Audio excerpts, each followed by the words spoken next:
man maa ngi tudd Aïssatou Fall Mbacké nekk coordonnatrice donc des femmes khalifistes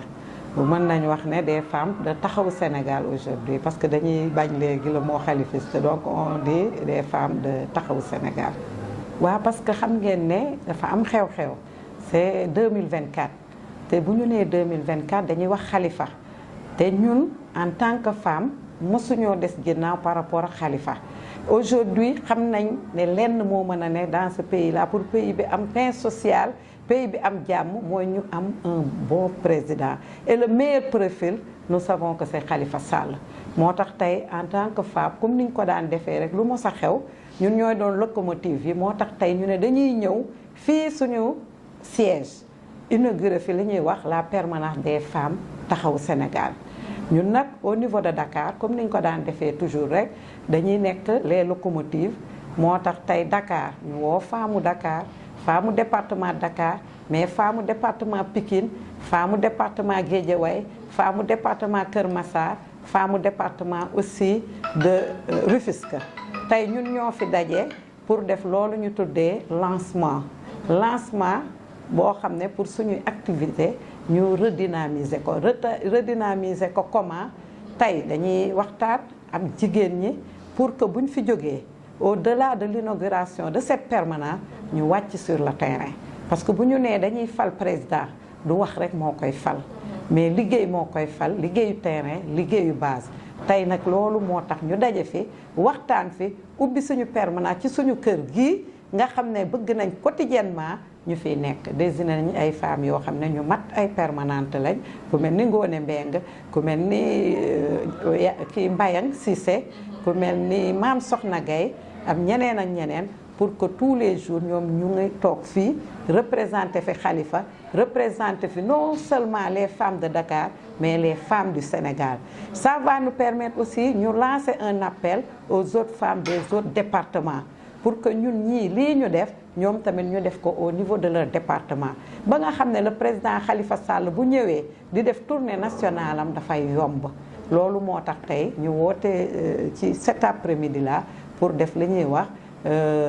redynamisation dans le cadre de la redynamisation de nos activités en tant que Taxawu Sénégal te buñ koy def duñ ko def ñun rek dañ koy def ab les jeunes parce que bu ñuy wax tamit moteuru Taxawu Sénégal jeunes yi la ak femmes yi donc dañ koy ànd ak les jeunes ànd ko tamit ak ñi nga xam ne ñoom ñooy les autres structures yi nga xam ne ñoo nekk ci Taxawu Sénégal parce que Taxawu Sénégal du PS des valeurs rek ñoo ci nekk dafa am yeneen entité yu ci nekk y a les mouvements de soutien mais am na ay ñoo xam dañ jóge seeni parti comme AFP am na fi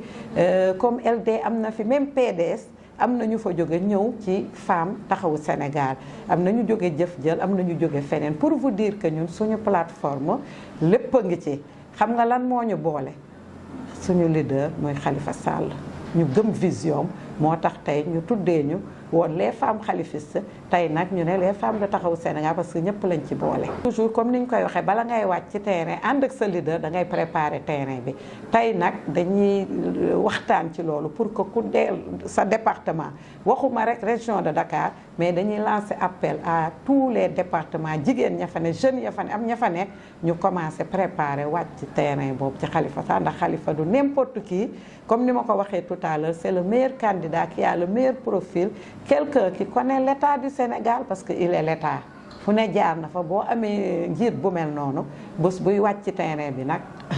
lu bokk ak ñeneen ñi de. bu ñu nee tournée nationale du doon rek au niveau du Sénégal dinañ dem au niveau de la diaspora fépp la ñuy dem foo xam ne rek am nañ fa ay nit am nañ fa ay sympathisants buñ fa amul dara it dinañ fa dem ndax nag comme ni ma ko waxee tout à l'heure foo tudd Khalifa rek incha allah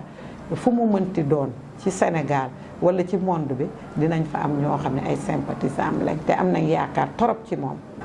waa li ñuy wax jeunes yi rek mooy ñu xam seen bopp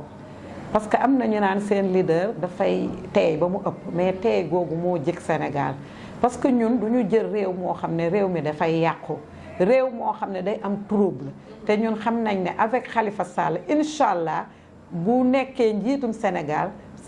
dina dal te ñi fi nekk dinañ dal. ñuy lancer appel à la jeunesse waxuma rek la jeunesse de Taxawu Sénégal mais jeunesse su réew mi pour leur dire que bu fekkee da ngeen di am yaakaar ci benn leader pour que Sénégal jëm kanam pour que Sénégal développé ci côté yëpp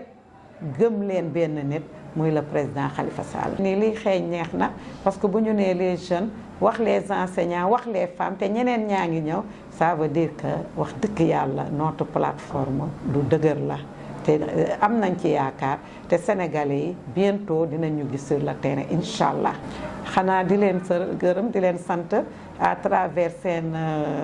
kii bi Taxawu TV muy chaîne boo xam ne dafa am maanaa parce que ñun tamit ñu ngi koy suivre di leen encourager di wax sénégalais yépp nañ koy déglu parce que chaîne jàmm la te lu jàmm rek lañ fay wax te lu am solo lañ fay wax mbirum Sénégal lañ fay wax te politique boo xam ne politique gu jàmm lañ fay wax maa ngi nuyu ñëpp di sant ñëpp di gërëm ñëpp yàlla nañu yàlla defal jàmm avec le président Khalifa Sall di wax ñëpp ne 2024 démarré na bés ni ki tey